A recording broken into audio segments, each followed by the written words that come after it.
అస్సలాముఅలైకుం friends, ఈ రోజు మనం స్వామి నిత్యానంద గారి గురించి మాట్లాడుకుందాం.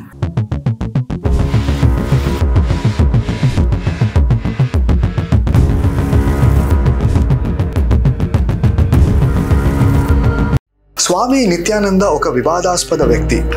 స్వామి గారే ఉండి వివాదాస్పద వ్యక్తిగా ఎందుకు మారాడు? వాస్తవానికి భారతదేశంలో ఇదంతా కామన్. ఇప్పటికీ కొన్ని వందల మంది బాబాలు వివాదాస్పదమయ్యారు. ఎప్పుడైతే స్త్రీలు అత్యాచారానికి గురవుతారో, వ్యక్తులు మోసగింపబడతారో, అలాంటి సమయంలో సదరు బాబాలు తప్పకుండా అప్రతిష్ట పాలవుతారు. వారిపై పోలీసు కేసులు నమోదు అవుతాయి. నిత్యానందకు సౌత్ ఇండియా సినీ నటి రంజితకు లైంగిక సంబంధాలున్నాయని 2018లో ఒక వీడియో రిలీజ్ అయింది. సినీ నటి రంజిత తమిళ సినిమా పరిశ్రమలో బాగా పేరున్న నటిమణి. తమిళంతో పాటు తెలుగు టీవీ సీరియళ్లలో కూడా నటించి మంచి పేరు ప్రతిష్టలు సంపాదించుకుంది. 1990 మరియు 2000 సంవత్సరాల మధ్య అనేక చలన చిత్రాలలో నటించిన అనంతరం ఆమె స్వామి నిత్యానందకు భక్తురాలిగా కాకుండా నిత్యానందకు వీర భక్తురాలిగా కూడా మారింది. మార్చి 2010లో ఒక వీడియో క్లిప్పింగ్ అన్ని భారతీయ న్యూస్ ఛానల్స్లో రిలీజ్ అయింది. నిత్యానంద ఒక స్త్రీతో ఒక గదిలో అభ్యంతరకర పోజులో దర్శనమిచ్చాడు. ఆ వీడియోలో ఉన్నది సినిమా హీరోయిన్ రంజిత అని మీడియా కోడై కూసింది.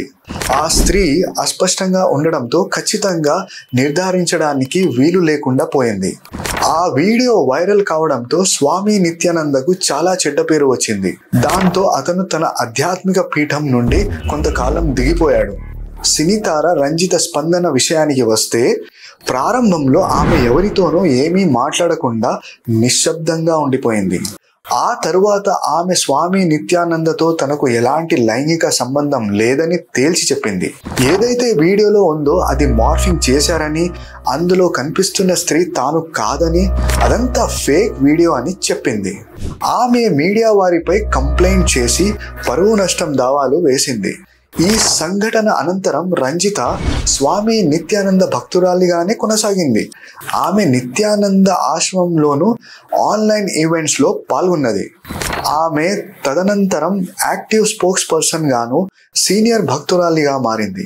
అంతేకాకుండా కైలాస మూవ్మెంట్లో సీనియర్ భక్తురాలిగా యాక్టివ్ రోల్ను పోషిస్తోంది.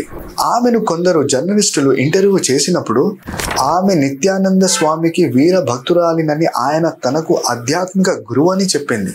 లీక్ అయిన వీడియో సినీ నటి రంజితతో స్వామి నిత్యానందకు లైంగిక సంబంధాలు ఉన్నాయని తెలియజేస్తుంది కదా అని అడిగినప్పుడు అదంతా ఫేక్ ఫుటేజీ అని కొట్టిపారేశారు గురు శిష్యులు ఇద్దరు. ఈ విషయంలో ప్రజల్లో బాగా నలిగిపోతూ ఉండటంతో ఆయన మీద వచ్చిన మరిన్ని అలిగేషన్స్ బట్టి పోలీసులు క్రిమినల్ కేసులు పెట్టి దర్యాప్తు ప్రారంభించారు.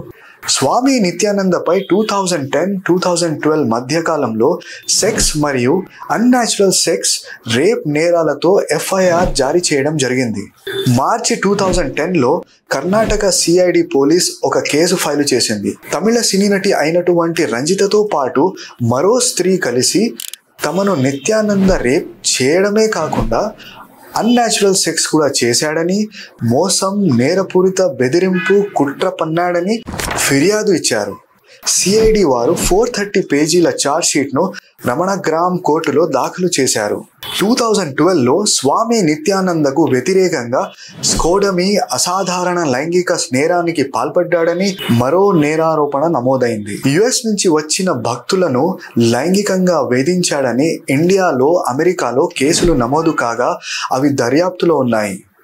ఆ తర్వాత కర్ణాటకలో కూడా కేసులు నమోదయ్యాయి. కర్ణాటక కోర్టులో తనకు బెయిల్ కావాలని కోరినప్పుడు 2018 ఫిబ్రవరిలో హైకోర్టు అందుకు నిరాకరించింది. 2019-20లో గుజరాత్ పోలీసులు నిత్యానందకు వ్యతిరేకంగా ఎఫ్ఐఆర్ జారీ చేశారు.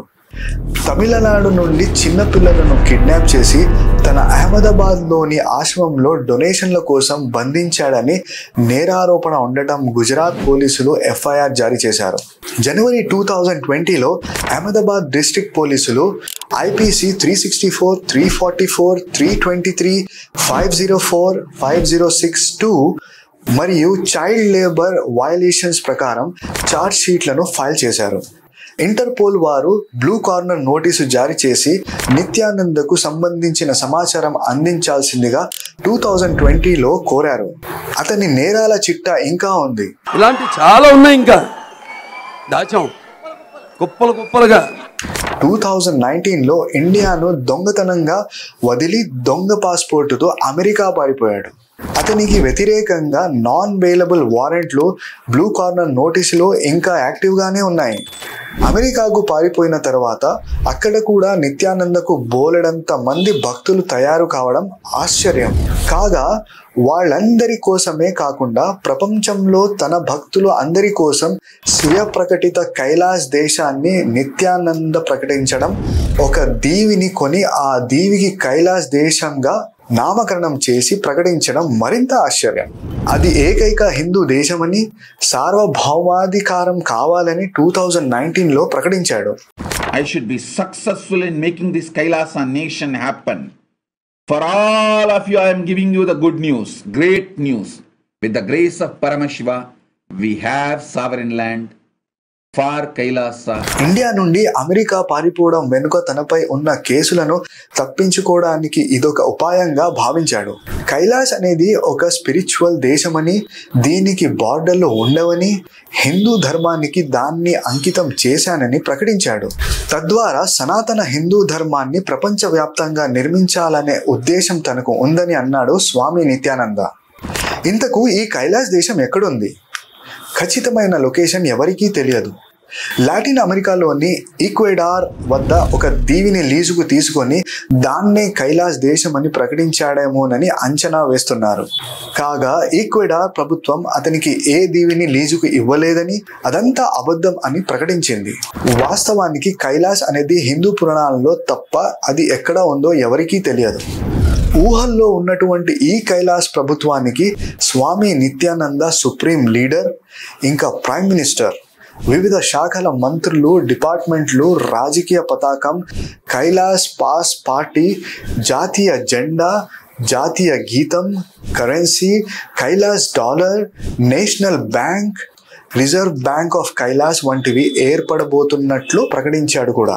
ఆన్లైన్ కార్యకలాపాలు, డజన్ల కొద్ది వెబ్సైట్లు, సోషల్ మీడియా, యోగా, మెడిటేషన్ మరియు టెంపుల్ కార్యకలాపాలు, స్పిరిచువల్ యాక్టివిటీస్కు సంబంధించిన కార్యక్రమాల వెబ్సైట్లు ఏర్పడినాయి. లేని దేశానికి ఇన్ని హంగులు చేస్తున్నప్పటికీ ప్రపంచంలో ఏ దేశం కూడా ఈ కైలాస్ దేశాన్ని ఇప్పటి వరకు గుర్తించలేదు. ఒక పక్క భారతీయ చట్టాలు వెంటాడుతూనే ఉన్నాయి స్వామి నిత్యానందను. వాటి నుంచి తప్పించుకోవడానికి రకరకాల గిమ్మికులు చేస్తున్న స్వామి నిత్యానంద కలుగులో ఎలుకలా తాను ఎక్కడో దాక్కొని కార్యకలాపాలు నిర్వహిస్తున్నాడు. స్వామి నిత్యానంద మెడిటేషన్లో గురువే కానీ ప్రపంచ పోలీసులకు మాత్రం వాంటెడ్ మెన్గా మారాడు. ఈ వీడియో కనుక మీకు నచ్చినట్లయితే లైక్ చేయండి, షేర్ చేయండి. మరిన్ని మంచి వీడియోస్ కోసం మా ఛానల్ను వెంటనే సబ్స్క్రైబ్ చేసుకోండి. Thank you.